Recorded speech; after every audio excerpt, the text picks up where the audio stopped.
Como mencioné anteriormente en las instrucciones del código, lo que vamos a hacer es emitir una frecuencia de 500 Hz por el pin 1 del puerto E durante 2 segundos. Luego vamos a emitir una segunda frecuencia, pero ahora de 150 Hz por el mismo puerto por otros 2 segundos. Y esta acción se va a repetir indefinidamente, ¿no? Entonces se va a estar emitiendo un tono o una frecuencia de 50 Hz, luego el de 150 y así sucesivamente, ¿no? Se van a estar repitiendo. Entonces, para poder hacer el código, lo que hay que obtener primero es el periodo de esa señal. Como para emitir los tonos vamos a utilizar una señal senoidal, que realmente si la ves en un osciloscopio, lo que se va a ver es una señal cuadrada, ¿no? Pero hay que calcular el periodo de duración de un ciclo de esta señal, ¿no? Entonces, para la de 500 Hz, para obtener el periodo, dividimos 1 entre la frecuencia. Eso nos da un periodo de 2000 microsegundos. Entonces, estamos usando una señal senoidal para hacer un tono puro.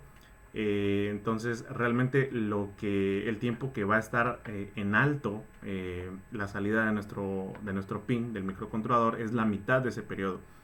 Esa mitad del periodo equivale a la mitad de 2000 microsegundos, son 1000 microsegundos, ¿no? Para la segunda frecuencia hacemos exactamente lo mismo, calculamos un periodo de 6666 microsegundos. Entonces la mitad de ese periodo, que es la que va a estar en alto, va a ser de 3333 microsegundos. Ya luego vamos a la parte del código. Entonces esta primera parte del código realmente desde todo esto lo que hacemos es hacer una declaración de las macros que vamos a utilizar.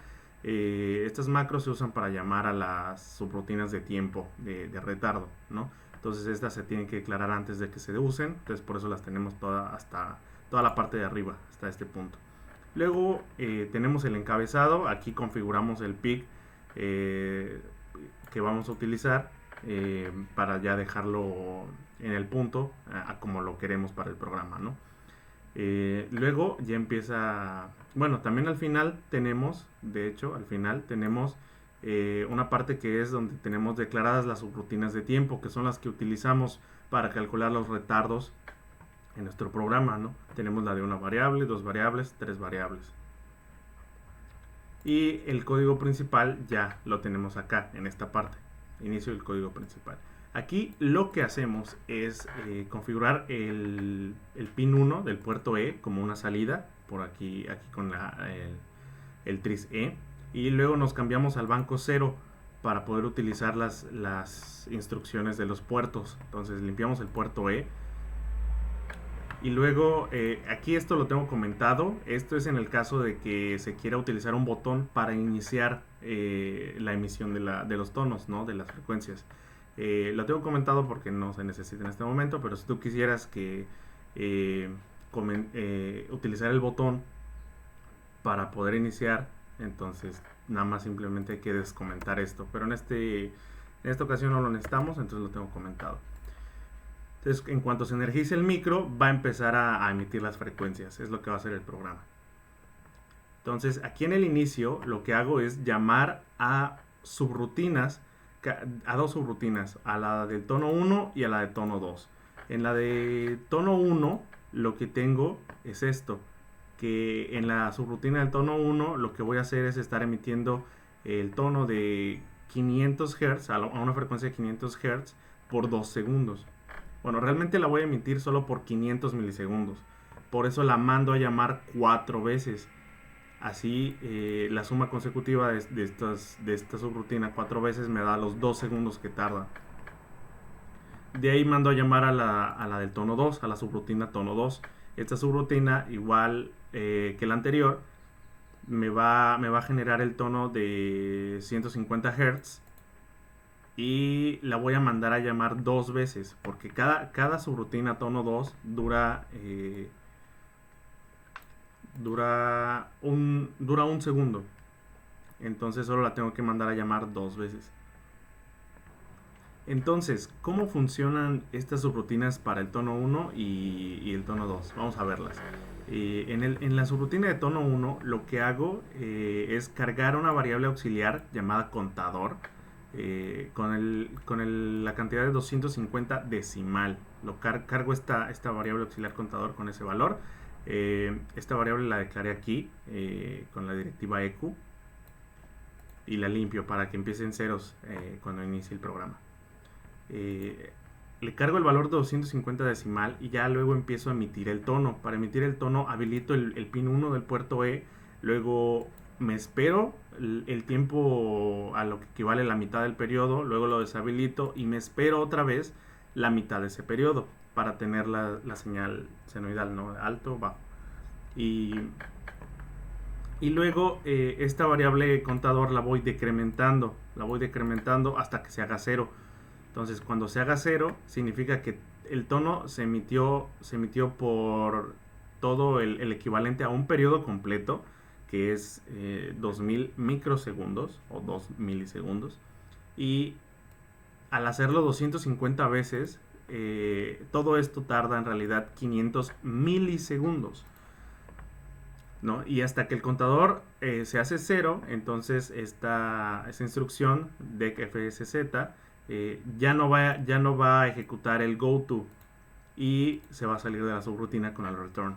Entonces, al principio, aquí en la primera subrutina de tiempo para esperar la mitad del periodo, la hice de 999 microsegundos, porque estoy tomando en cuenta el ciclo de máquina que se tarda habilitar el pin por el que va a salir la señal.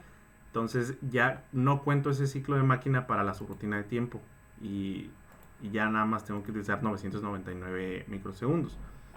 Luego, para la segunda subrutina de tiempo, la segunda mitad del periodo, ya después de que se emite se habilita todo esto, lo hago de 996 microsegundos. Entonces, ¿por qué hago esto? Porque recordemos que tiene que durar 1000 microsegundos cada mitad del periodo.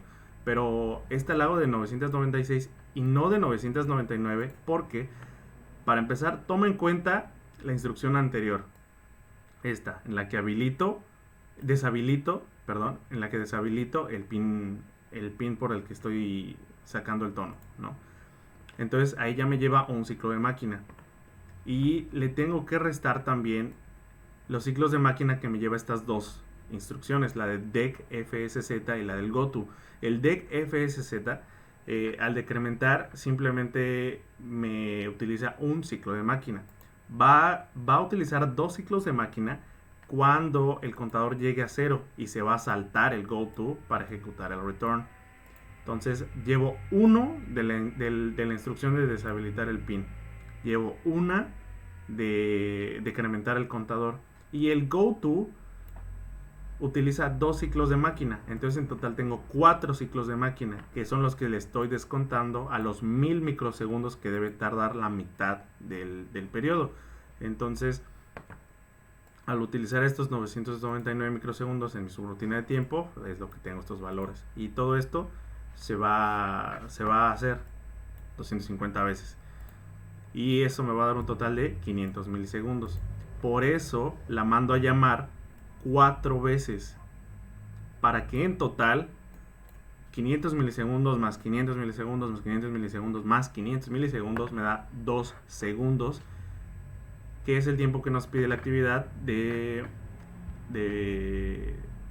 tener el tono, ¿no? Por 2 segundos.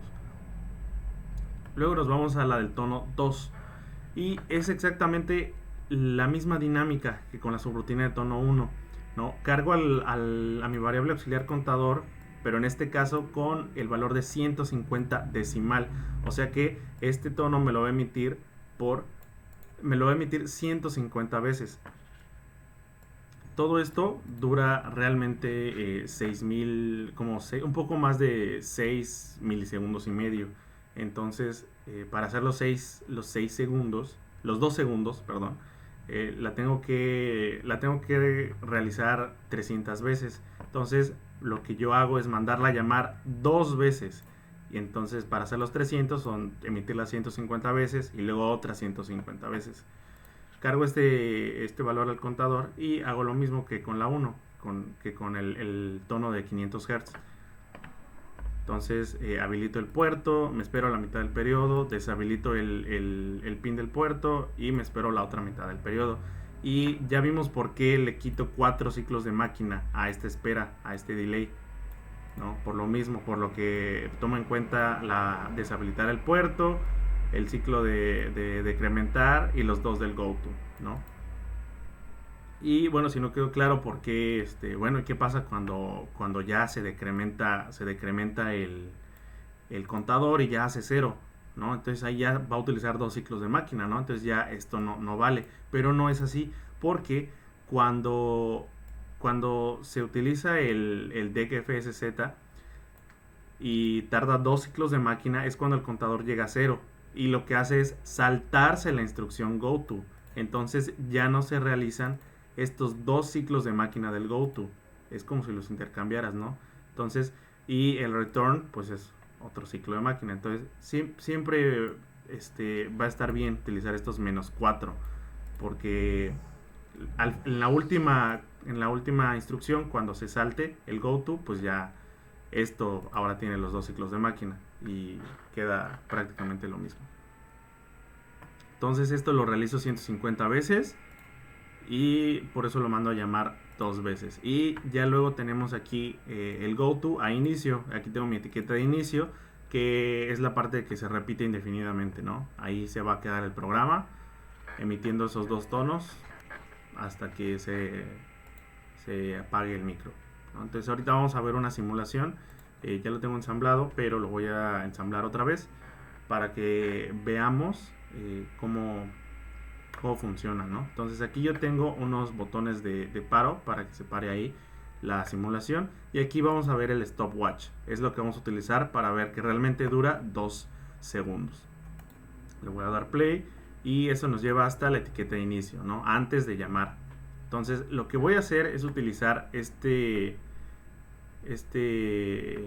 botón de step over. Lo que hace step over es meterse a una subrutina.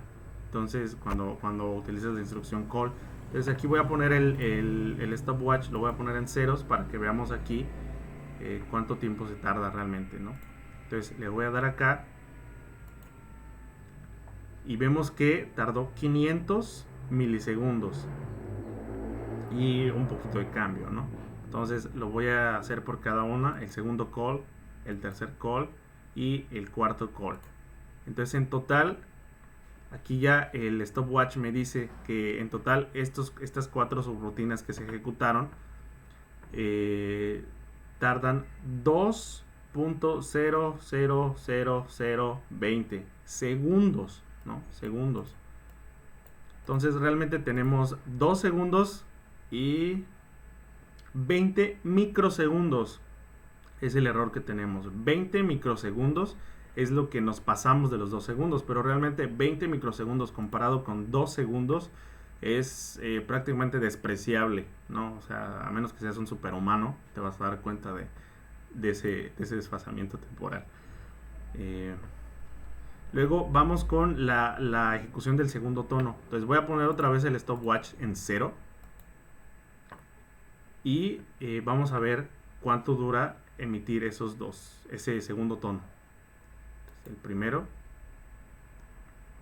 el segundo, y en total tenemos una duración de 1.999.810, o sea, es prácticamente los 2 segundos, ¿no? El error que tenemos acá realmente es de 190 microsegundos. 190 microsegundos, al igual que los 20 microsegundos, comparados con 2 segundos, que 2 segundos es 2 millones de microsegundos.